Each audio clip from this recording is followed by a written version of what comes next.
Welcome back friend. स्वागत है आप सभी का यूट्यूब चैनल पर। आज की इस वीडियो में करेंगे हम क्लास 11 पॉलिटिकल सब्जेक्ट है हमारा, उसकी रेड बुक है इंडियन कॉन्स्टिट्यूशन एट वर्क, संविधान और उसके कार्य। अब हमारा आता है 8वां चैप्टर स्थानीय शासन। हमने प्रीवियस चैप्टर में देख चुके हैं संविधान के कार्य के मूल कार्यों के बारे में। अब हम आ गए स्थानीय शासन। अब सबसे पहले समझना है स्थानीय शासन क्या होता है। स्थानीय शासन यानी लोकल गवर्नमेंट। हमने प्रीवियस चैप्टर फेडरलिज्म में हमने क्या पढ़ा था कि जो ये संघवाद में क्या होता है कि ये वर्टिकल डिस्ट्रीब्यूशन पावर करता है, हॉरिजॉन्टल एंड वर्टिकल। किन किन में करता है? तीनों सरकारों में करता है। कौन कौन सी में?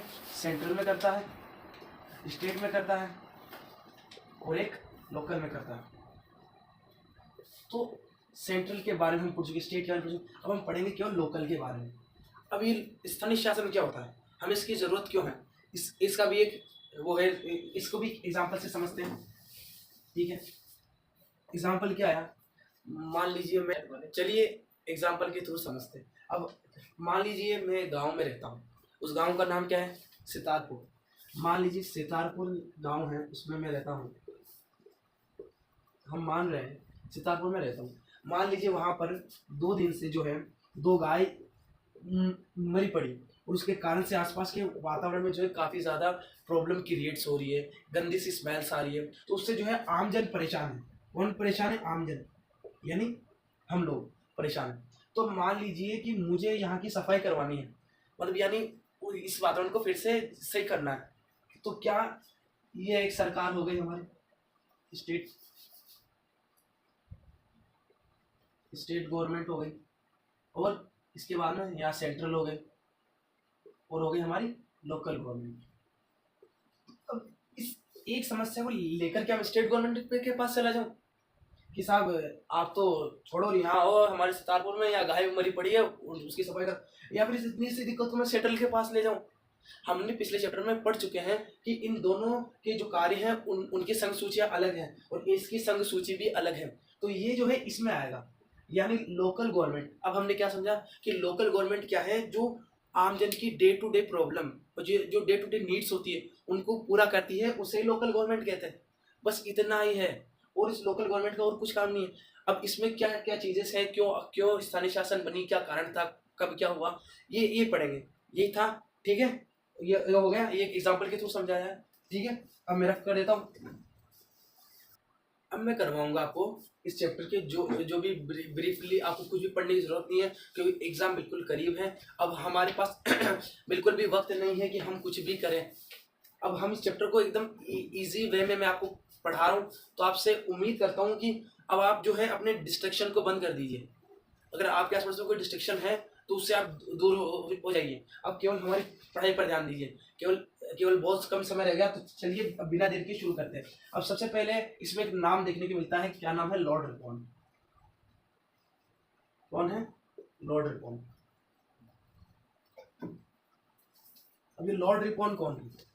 लॉर्ड रिपॉन 1882 के एक जो है एक जनक माने जाते हैं।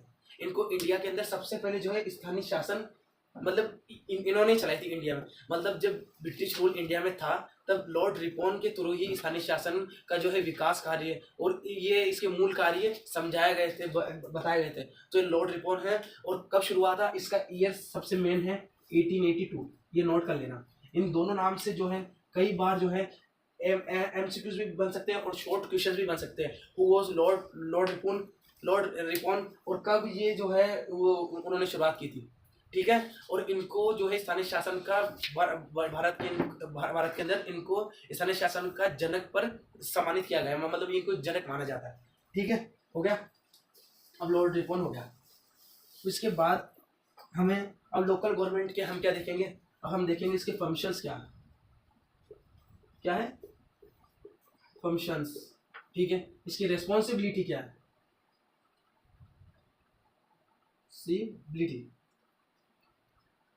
ठीक है, और भी जो चीजें इत्यादि जो इसमें दी हुई हम उन सारी चीजें देखेंगे। इसीलिए सबसे पहले इसमें हमें जो है एक टॉपिक मिलता है, यानी इसमें हमें 2 अमेंडमेंट यानी संशोधन के बारे में बताया गया है, 73 एंड 74। ये दोनों संशोधन बहुत ही इम्पोर्टेंट हैं। मान लीजिए कि ये 73वां हुआ और ये 74वां हुआ, ये बेस ऑफ द चैप्टर है, इनको यहाँ दिमाग में रख लेना है, बेस ऑफ द चैप्टर ही है ये 73 और 74वां।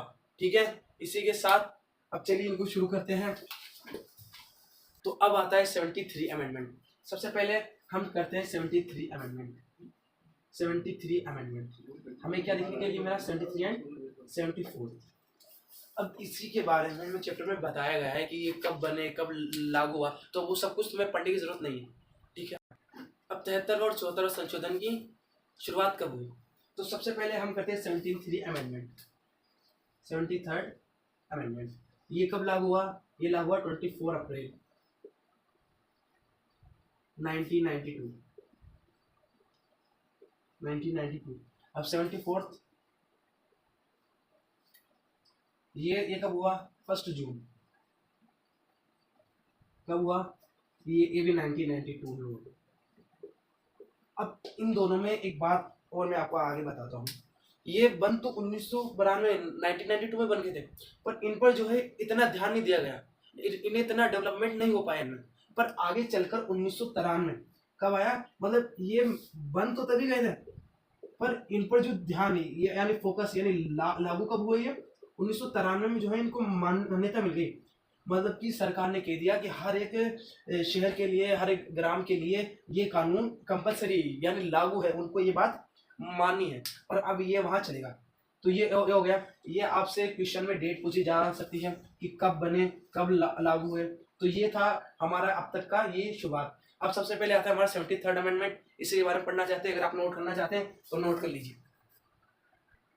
अब तक समझ लिया था कि 73 और 74 जो ये अमेंडमेंट है ये कब बना और कब लागू हुआ। तो सबसे पहले हमारे पास अमेंडमेंट क्या आता है, 73rd अमेंडमेंट आता है। अब इसमें जो है इसके कुछ पॉइंट्स हैं। सबसे पहला पॉइंट आता है हमारे पास 3 टायर स्ट्रक्चर। 3 टायर स्ट्रक्चर क्या आता है, स्ट्रक्चर। ये बिल्कुल बहुत ही महत्वपूर्ण पॉइंट है इसका, तो आप सभी ध्यान से देखें। इसमें 3 टायर स्ट्रक्चर आता है। एक जो है, एक बना है ग्राम निकाय के लिए। ग्राम निकाय ये हिंदी मीडियम और इंग्लिश मीडियम दोनों स्टूडेंट्स के लिए, इसीलिए मैं कई बात इंग्लिश में और कई बात हिंदी में लिख रहा हूँ। ग्राम निकाय, ग्राम निकाय को हम क्या बोलेंगे, रूरल डेवलपमेंट। ग्राम निकाय, ठीक है, हो गया भैया। ग्राम विकास ग्राम निकाय। एक आता है हमारा शहर, शहर बोलिए, सिटी बोलिए, उसका जो है डेवलपमेंट जो भी आता है। अब इनके लिए क्या क्या चीजें हुई, सबसे पहले इसमें आता है ग्राम के लिए। ग्राम के लिए सबसे पहले क्या आता है, ग्राम पंचायत। ग्राम पंचायत, फिर आता है पंचायत समिति। क्या आता है, पंचायत समिति, और फिर आता है जिला परिषद।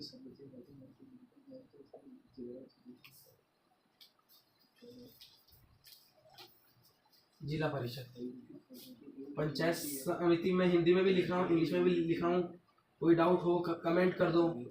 पंचायत समिति, और ये ग्राम पंचायत,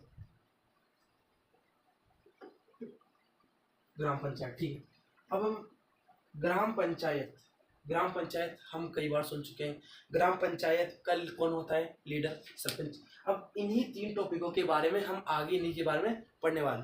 तो ये तीनों टॉपिक इंपॉर्टेंट हैं, इन्हीं के बारे में हम आगे पढ़ने वाले हैं। और सबसे पहला कि प्रेशर मत रखना, बस इन तीनों बारे में बिल्कुल सिंपल चैप्टर है, आगे कोई क्वारी नहीं रहेगी। मैं अपनी ओर से पूरी कोशिश करता हूँ, ठीक है। तो इन तीनों को आप नोट कर लीजिए एक बार। अब हमने पढ़ लिया था फर्स्ट पॉइंट, जो कि 3 टायर स्ट्रक्चर हमने पढ़ चुके हैं।